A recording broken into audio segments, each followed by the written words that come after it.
Eternity എന്ന പടം കണ്ടു. അതൊരു അമേരിക്കൻ ഫാന്റസി റൊമാൻറ്റിക് കോമഡി പടമാണ്. Directed by David Frain. ഞാൻ ആദ്യമായിട്ട് ആളുടെ പടം കാണണം. പക്ഷെ ഞാൻ വായിച്ചപ്പോൾ മനസ്സിലായത് ആൾ കുറച്ചു കാലമായിട്ട് ഹോളിവുഡ് സിനിമകൾ ഉണ്ടാക്കാറുണ്ട്. പക്ഷെ ഏതായാലും ആൾക്ക് പണി അറിയാമെന്ന് ഈ ഒറ്റ സിനിമ കൊണ്ട് മനസ്സിലായി. Starring Elizabeth Olsen. അവഞ്ചേഴ്സിലെ ആ ഒരു ക്യാരക്ടറിലാണ് ഞാൻ എലിസബത്ത് ഓൾസനെ വേറൊരു സിനിമയിലും കണ്ടിട്ടില്ല. പക്ഷെ അല്ലാണ്ട് എലിസബത്ത് ഓൾസൺ അഭിനയിച്ചിട്ടുണ്ട്, ഞാൻ കാണാത്തതാണ്. പക്ഷെ ഈ ഒറ്റ സിനിമയിലൂടെ മനസ്സിലായി ആ ഒരു ആക്ട്രസിന്റെ റേഞ്ച്, ആ ഒരു ആക്ട്രസിന്റെ കേപ്പബിലിറ്റി. ഇതൊരു ഫാന്റാസ്റ്റിക് ആക്ട്രസ് ആണ്. ഒരു ചെറിയ ചെറിയ ഫേഷ്യൽ എക്സ്പ്രഷൻസിലൂടെ എന്തൊരു ഭംഗിയായിട്ട്, എന്തൊരു മനോഹരമായിട്ടാണ് ഇമോഷൻസ് കൺവേ ചെയ്യുന്നത്. ഭയങ്കര മനോഹരമായിട്ട്, നല്ല സൂപ്പറായിട്ട് തന്നെ ഇതിനകത്ത് പെർഫോം ചെയ്തിട്ടുണ്ട്. രണ്ടാമത്തെ ആക്ടറാണ് മൈൽസ് ടെലർ. ഇതിനകത്ത് എലിസബത്തിന്റെ ക്യാരക്ടറായ ജോവാനയുടെ രണ്ടാമത്തെ ഭർത്താവാണ്. ആ ഒരു ആക്ടർ പോലും ആ ഒരു ക്യാരക്ടറെ നല്ല ഭംഗിയായിട്ട് പെർഫോം ചെയ്തിട്ടുണ്ട്. നമുക്ക് ആ ഒരു ഇമോഷൻസ് ശരിക്കും നമുക്ക് കൺവേ ചെയ്യും, നമുക്കത് ശരിക്കും ഫീൽ ആവും. മൂന്നാമത്താണ് കാലം ടേണർ, ജോവാനയുടെ ആദ്യത്തെ ഭർത്താവ്. ആ ഒരു ആക്ടർ നല്ല വെടിപ്പായിട്ട് ചെയ്തിട്ടുണ്ട്. പിന്നെ വേറെ രണ്ട് ഇൻട്രസ്റ്റിംഗ് കുറച്ച് കോമഡി ക്യാരക്ടേഴ്സ് ഉണ്ട് ഇതിനകത്ത്. എ സിമാർ എന്ന് വെച്ച് കഴിഞ്ഞാൽ ആഫ്റ്റർ ലൈഫ് കോർഡിനേറ്റേഴ്സ്. അവരും നല്ല വെൽ റിട്ടേൺ ക്യാരക്ടേഴ്സ് ആയിരുന്നു, നല്ല രസകരമായ ക്യാരക്ടേഴ്സ് ആണ്. ഇപ്പൊ നിങ്ങൾ വിചാരിക്കുന്നുണ്ടാവും എന്താണ് ഈ സിനിമയുടെ കഥ? ഈ സിനിമയുടെ കഥ ഇറ്റ്സ് അബൌട്ട് ആഫ്റ്റർ ലൈഫ്.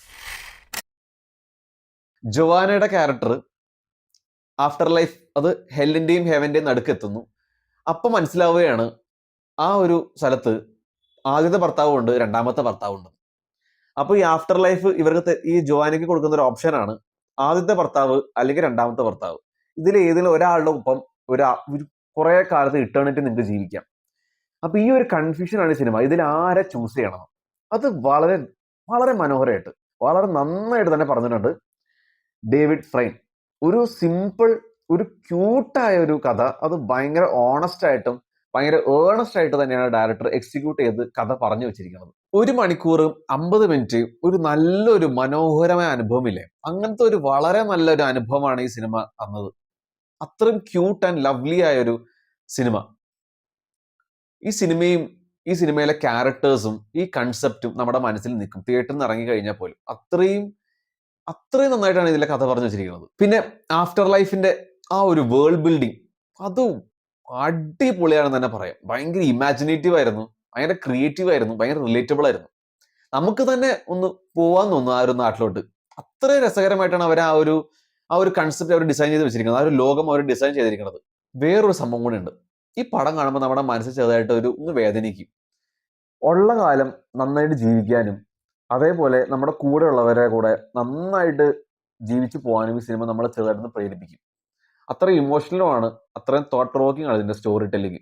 പിന്നെ അതിന്റെ പ്രൊഡക്ഷൻ ഡിസൈനും ആ ഒരു വിഷ്വൽസും എല്ലാം ഈ ഒരു വേൾഡിനെയും അതിലെ ക്യാരക്ടേഴ്സിനെയൊക്കെ ഭയങ്കര ബിലീവബിൾ ആക്കുന്നുണ്ടായി. ഭയങ്കര ഡിലൈറ്റ്ഫുൾ ആയിട്ട് നമുക്ക് ഫീൽ ചെയ്യും. മ്യൂസിക്കും വളരെ നന്നായിരുന്നു. ഈ ഒരു സിനിമയുടെ കഥയും ഇതിന്റെ റൈറ്റിങ്ങും കുറച്ച് സിമ്പിൾ, ഭയങ്കര ഡൗൺ ടു എർത്തും അധികം ഓവർബോർഡായി പോവാത്ത കുറച്ച് സംഭവങ്ങളായതുകൊണ്ട് ആ ഒരു പ്രെഡിക്റ്റബിൾ സംഭവം നമ്മളെ ഇടയ്ക്ക് അഫക്റ്റ് ചെയ്യും. നമ്മുടെ പേഷ്യൻസ് ഇടയ്ക്കിടയ്ക്ക് ടെസ്റ്റ് ചെയ്യാൻ കുറച്ച് ചാൻസ് ഉണ്ട്. പക്ഷെ അതും ഇടയ്ക്കേ ഉള്ളൂ. എനിക്ക് ഫസ്റ്റ് ഹാഫ് ആണ് പേഴ്സണലി കുറച്ച് ലാഗായിട്ട് ഫീൽ ചെയ്തത്. പക്ഷെ അത് ഒരു നെഗറ്റീവായിട്ട് കൂട്ടണ്ട. ആ ഒരു കംപ്ലീറ്റ്ലി ആ സിനിമയുടെ ബ്യൂട്ടി അത് ഇല്ലാണ്ടാക്കുന്നില്ല. ഒരു സിമ്പിൾ, ക്യൂട്ട്, ലവ്ലി ആയ ഒരു ഫാന്റസി റൊമാൻറ്റിക് കോമഡി പടം തന്നെയാണ് ഇറ്റേണിറ്റി. കണ്ടു നോക്കാവുന്നതാണ്. എല്ലാവർക്കും ഇഷ്ടപ്പെടുമെന്ന് ഞാൻ വിശ്വസിക്കുന്നു. For more reviews, please like, share and subscribe Abhi Reveals.